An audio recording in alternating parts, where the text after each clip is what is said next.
Chinese labs, derailed trains, and grizzly bears on this week's Uncharted update. Let's go. You guys probably saw this, but the Energy Department recently announced that it's likely, highly likely, that COVID came out of the lab in Wuhan.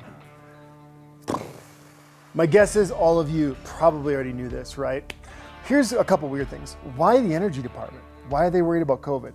2, the FBI already said this, which is kind of interesting.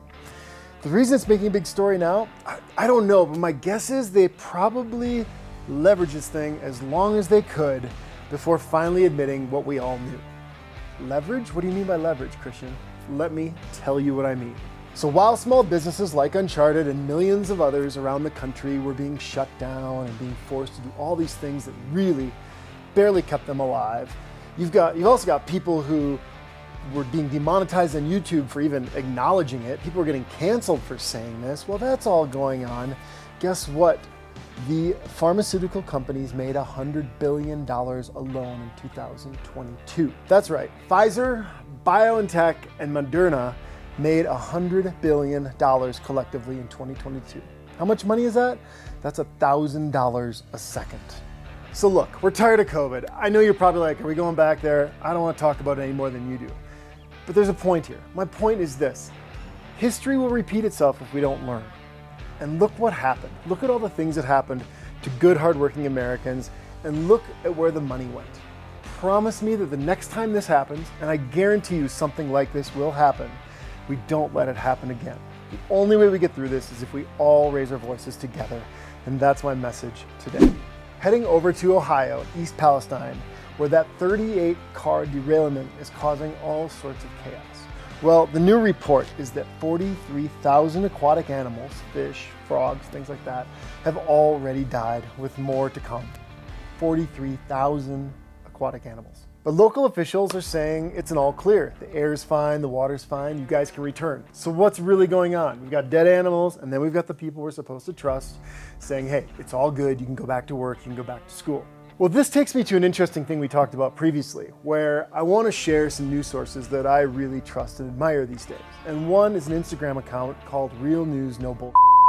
These guys have been flying around the country every time there's something going on, talking to people on the ground, finding the experts, asking tough questions, and only reporting factual information. And they're usually backing it up with video. I love this.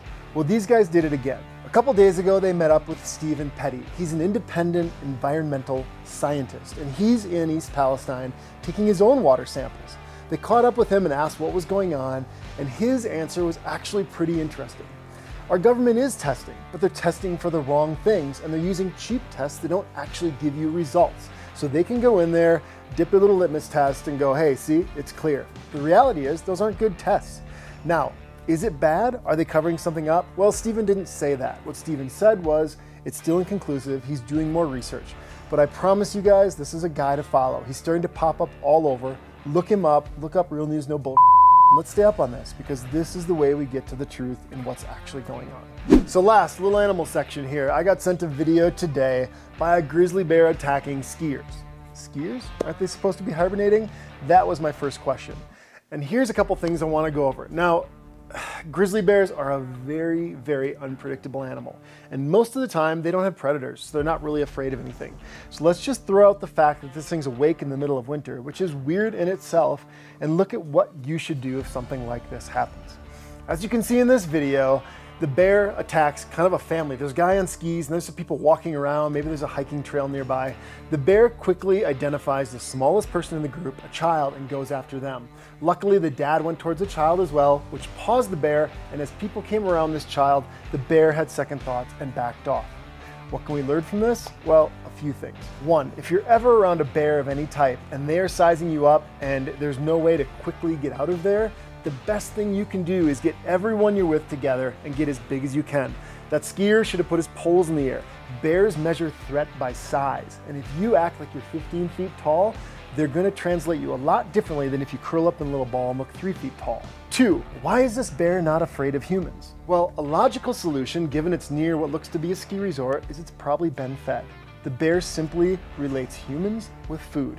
Maybe not even eating humans, but knowing that humans have food around them. So he wants to get close, he wants to get in that backpack, and that's not going to end well for the person involved. So stop feeding bears. I know they're cute, but they're self-sufficient. They will figure it out. You're training them to find humans and to find food, and that is very dangerous for you and the next person that comes in contact with them. Lastly, kind of an interesting thing happening here is the guys on skis. Skiing is fast. It requires quick motions, and that can elicit a prey response from a bear. So if you're ever around them, move slowly, move calmly, don't act afraid. And even if you're just trying to ski away and you're not afraid, that's going to trigger something in the bear's mind to chase you. So don't do that either. So here's to hoping you don't come into contact with bears this week. I'll have more tips next week. Hope to see you then. Thanks for stopping by.